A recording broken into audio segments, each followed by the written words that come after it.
So far in this unit, we have learned several different ways of solving quadratic equations. And so just to kind of review, remember when you're solving a quadratic equation, you're looking for an x value that when you plug it in to that equation, it works in the equation. Okay, so like if I plugged in my x value here, and I simplified, it would end up equaling 0 in that equation, okay?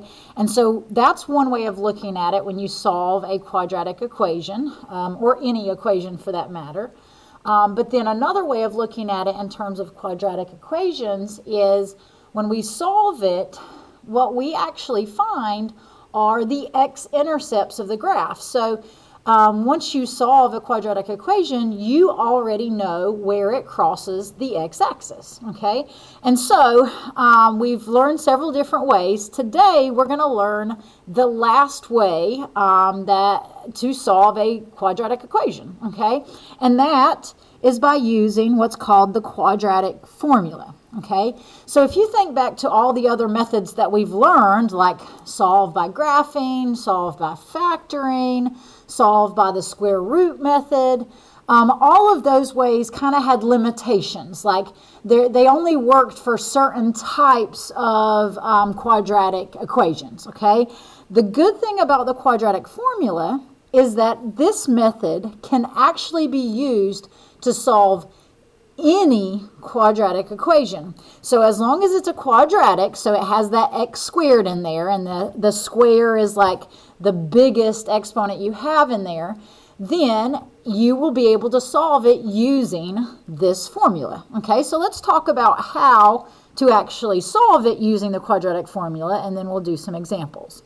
So to be able to solve it, because remember it'll work for any quadratic equation, you have to start by getting that equation in what's called standard form, and it needs to be set equal to 0. So standard form, remember, is the ax squared plus bx plus c.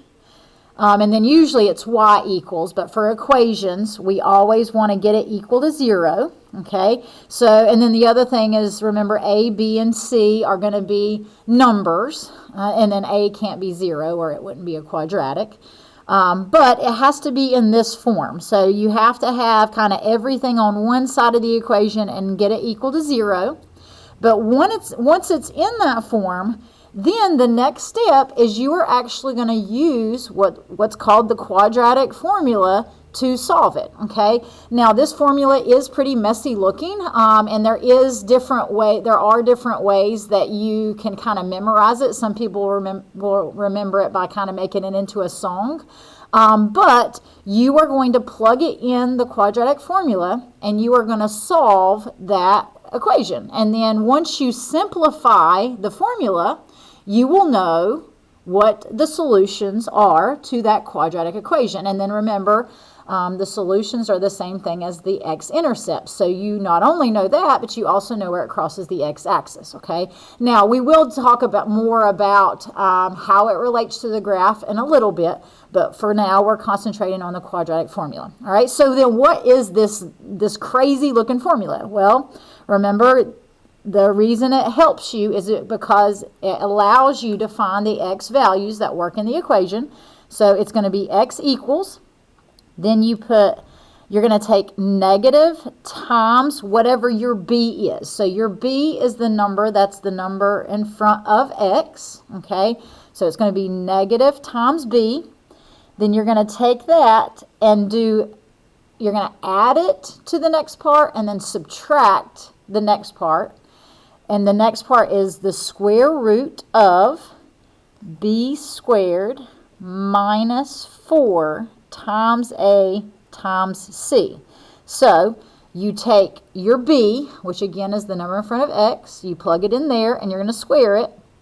Then you subtract 4, but you're going to take that 4 and multiply it times whatever the a is. So the a is the number that's in front of the x squared. And then you multiply that times c, which is the number that's like your constant. It's the number that doesn't have a variable with it, okay? So notice you're just taking these three numbers and you're plugging them in, okay? Then you have to take all of that. So everything that's on this side of the equal sign, all of that is going to be divided by 2 times whatever A is. Okay, so that is what's called the all famous quadratic formula. Okay, and all this does is it helps you solve quadratic equations when the other methods don't work. Okay, or you could just use the quadratic formula for every problem. It just ends up being, you know, it's a little bit bigger of a formula, and so not everybody likes to use the quadratic formula. Okay, so get it in this form, get it equal to 0. We're going to plug it in this formula, and then we just simplify it, and we will have our answers to that quadratic equation. All right, so let's do some examples so you can see it in action. All right, so let's say that we had to solve this equation. Well, notice it's quadratic. You've got the x squared in there. So the first thing you're going to do if you're trying to solve it using the quadratic formula is you got to get it to look like this. So you should have like the term that has the x squared up front, the part that has the x next, and then your constant last, and then you want to get it equal to 0. So notice this one's kind of already set up like that. Then once it's in that form, you're good there, then you plug it in the quadratic formula. So to be able to do that, you have to know what A, B, and C are so you can plug it in. So that's the first thing I'm going to do. I'm going to go to the side and I'm going to figure out what is my A, what is my B, and what is my C so that I can kind of easily plug it in. Well, A is the number in front of x squared. So if I look right here, there's my x squared. So I'm going to think to myself, what number is in front of that? And notice if there's not a number, then it's a understood 1. So A would be 1. B is the number in front of my x. So my B would end up being -8. You can't ignore the sign here. And then C would be the number that's by itself. In other words, it's your constant in your equation, so it doesn't have a variable with it. So in this problem, it would be 15. Okay, so there's your A, B, and C. Now all we have to do is plug it in my formula. So it's going to be x equals, it's negative, so that's like a -1 times what B is. So find what your B is. Well, my B was -8. So in parentheses, we're going to put a -8. Okay, so it's negative B, so that's that part, plus or minus, and then you square root, and all of this next part is going to be under that square root, so make sure that you extend it all the way to that next part. So then it'd be B squared, so the -8 is my B, so you put it in parentheses and then you square it. Then it's -4 times A times C. So notice I go ahead and I put parentheses for each one of those. That way I can just plug it in. So now I'm going to go back and I'm going to look, okay, what is my A? My A is 1.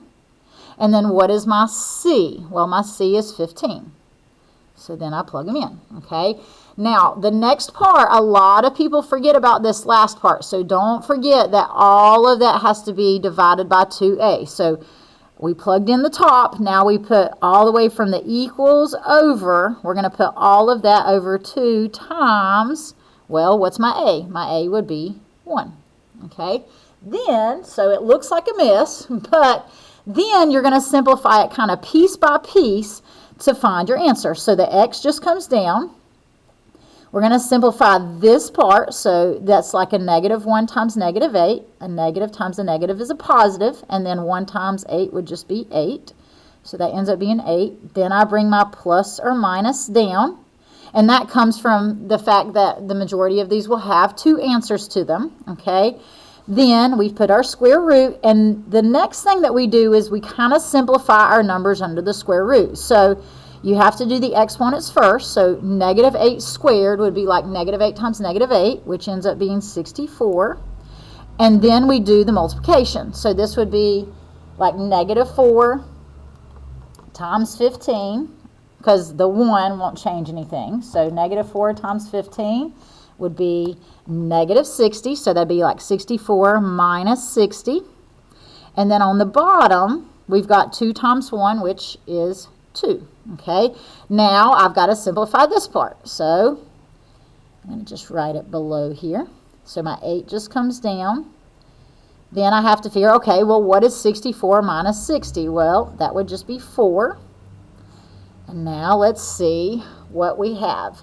The last thing I have to do is take the square root of 4, so that ends up being 2. So we'll have 8 plus or minus 2 over 2. Okay, now once you get to this part, this is where you kind of have to separate it, because remember, for most of these problems, you end up with 2 answers. And so this is actually what gives you the 2 answers. So there's one answer that comes from taking 8 plus 2 and then dividing it by 2. And then there's an answer that comes from taking 8 minus 2 and then dividing by 2. Okay, so what is 8 plus 2? Well, that would be 10, and then we divide by 2. So 10 over 2 ends up being 5. And now we do the same thing but with the minus. So 8 minus 2, that would be 6, and then we divide by 2, so we get 3. So our 2 solutions to this quadratic equation would be 5 and 3. So you would write it, and I usually write it in numerical order. So I would say one of my solutions is 3. So if I plug the 3 in where I have an x in that equation, it'll work out. And 5 would also work if I plugged it in that equation. So there we go. Okay, and then also remember, if you graphed this on a graph, that would be where it crosses the x-axis. Okay, so let's do another one. What if we had this right here? Well, if I'm trying to solve it with a quadratic formula, I'm going to have to make sure that it's equal to 0. So whenever I look at it, it is equal to 0. And then I'm going to identify my a, b, and c. So a is the number in front of x squared, so that would be a 1. B is the number in front of x, so that would be negative 6. And then c is the number that's by itself, so that would be 10. Okay, so there's that. Then I plug it in the quadratic formula. So it'd be x equals negative times b, so it'd be negative times, my b is negative 6, so we literally just put parentheses and plug that in. Then we have our plus or minus, and then it's square root b squared, so it'd be negative 6 squared. Make sure you put that in parentheses, okay? So negative 6 squared, and then we have minus 4 times a times c. Go ahead and put both of those parentheses and then plug in. So my a is 1, my c is 10, okay? Then the thing that most people forget, put all of that over, so like from the equals over, that's all over 2 times your a is 1, okay? So once you get it plugged in, just double check and make sure you didn't miss anything, and then you just start simplifying. So simplify this part. Negative times negative 6 is a positive 6. Then you simplify underneath the radical, so negative 6 squared would be like negative 6 times negative 6, which is positive 36. Then we have negative 4 times 1 times 10. All of that's being multiplied, so that would end up giving me a negative 40. And then all of that is over 2 times 1, which is 2. Okay, so now we got to keep simplifying. So my 6 comes down, my plus or minus comes down, and then we got to figure this out. 36 minus 40 gives me negative 4. Okay, and then bring down my 2. So now let's figure out what the square root of that is. So notice something we talked about is when you have a negative under the radical, that's when you have imaginary numbers. So this is going to give me solutions that are imaginary or complex solutions, okay? So I'm going to go to the side and I'm going to figure out what the square root of negative 4 is. So the square root of negative 4, remember, that negative is the same thing as like a square root of a negative 1. And then you have your square root of 4. So the square root of 4 is 2. And then the square root of negative 1, remember, is your I. So that's what that ends up being, is 2i. Okay, so we have 6 plus or minus. That ended up being 2i. And then that's all over 2. Okay, so just like what we did before, we would typically kind of combine and do 6 plus that divided by 2 and then 6 minus that divided by 2. The only issue is, remember, you can't combine like 6 and then an imaginary number. This is an imaginary number because you've got the I in there. Okay, so you're not going to be able to simplify this one like you did the last one, but there is something that I do notice here. Notice you're dividing both of these by 2, so 2 can actually be divided into those. So the last thing that I have to do to get my answer here is you just divide 2 into each of those. So 6 divided by 2 would give me 3, and then I'm going to just bring my plus or minus over, and then 2i over 2, well, 2 over 2 is like 1, so that'd be like 1i, and so we could just write it as I.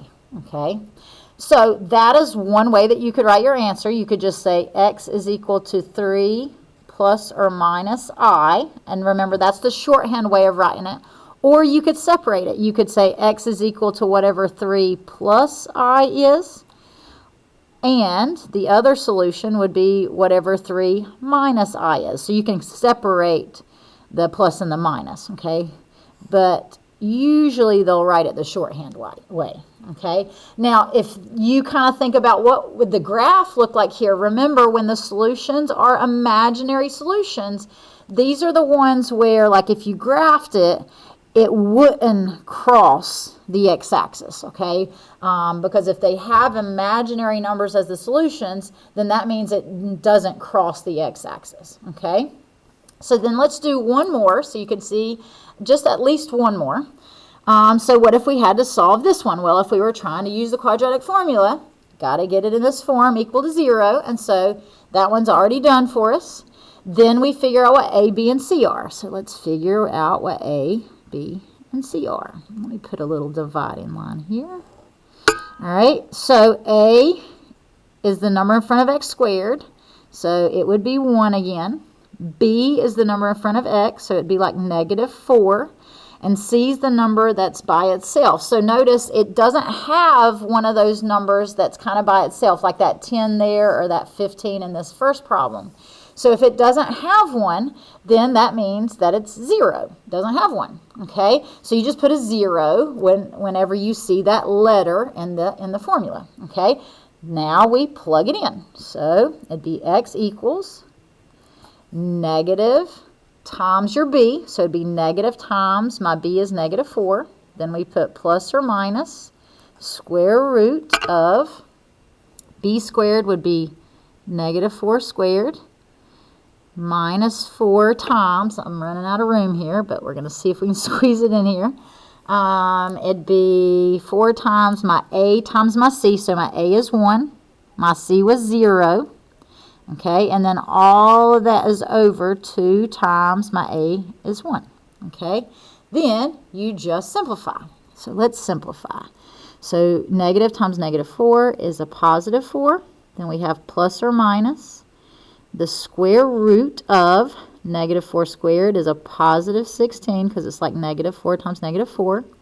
Then we have -4 times 1 times 0. Well, -4 times 1 is -4, but then when you multiply it by 0, it ends up just giving you 0. So that would be like +0 or -0, however you wanted to think about that. But adding 0 doesn't change it, so it's just going to be a 16 underneath the radical. And then all of this would be over 2 times 1 is 2. Okay, so then from here, you simplify the square root. So what is the square root of 16? Well, it's 4. Okay, so that would be all over 2. And then this is one where we can actually kind of break it up like we did the first one. So your two answers is going to be when you take 4 plus 4 and divide by 2. So 4 plus 4 is 8, and then divided by 2 would give you 4. And then the other one is when you take 4 minus 4 and then divide by 2. So 4 minus 4 is 0, and then you divide by 2. Well, 0 divided by 2 gives you 0.